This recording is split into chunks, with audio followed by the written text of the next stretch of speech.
Assalamualaikum warahmatullahi wabarakatuh. Apa kabar semuanya? Baik, pada pertemuan kali ini kita akan membahas tentang proses dan siklus menstruasi. Menstruasi atau haid merupakan pendarahan yang terjadi akibat luruhnya dinding sebelah dalam rahim atau endometrium. Hal ini terjadi ketika embrio tidak terbentuk. Umumnya, siklus menstruasi terjadi rata-rata sekitar 28 hari. Namun, masing-masing wanita memiliki siklus menstruasi yang berbeda-beda. Ada yang terjadi sekitar 21 hari, ada pula yang terjadi sekitar 30 hari.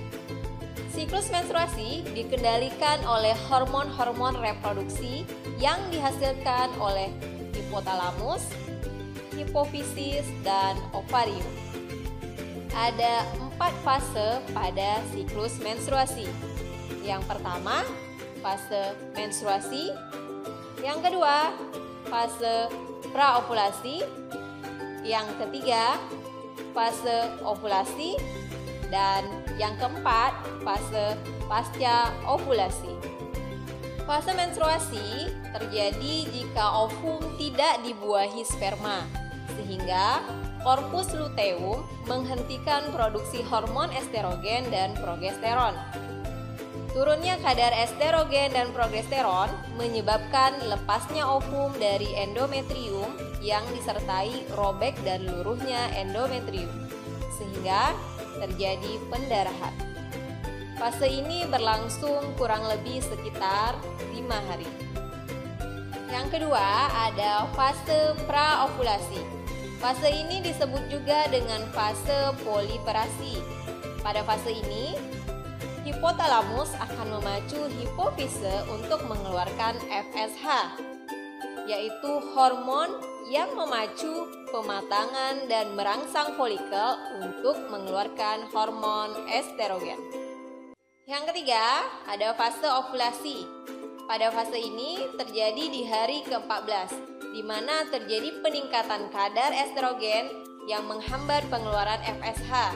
Kemudian, hipofise mengeluarkan LH ataupun luteinizing hormone. Peningkatan kadar LH merangsang pelepasan sel telur yang telah matang dari folikel di dalam ovarium. Peristiwa ini disebut juga dengan ovulasi. Yang keempat ada fase pasca ovulasi. Pada fase ini, follicle the graft atau folikel matang yang telah melepaskan sel telur atau berkerut dan menjadi korpus luteum. Korpus luteum mengeluarkan hormon progesteron dan masih mengeluarkan hormon estrogen, tapi tidak sebanyak ketika berbentuk folikel. Jika tidak terjadi pembuahan, korpus luteum akan berubah menjadi korpus albikan yang hanya sedikit mengeluarkan hormon, sehingga kadar progesteron dan estrogen menjadi rendah. Keadaan ini menyebabkan terjadinya menstruasi. Demikian seterusnya. Baik, itu tadi penjelasan singkat mengenai siklus dan proses menstruasi.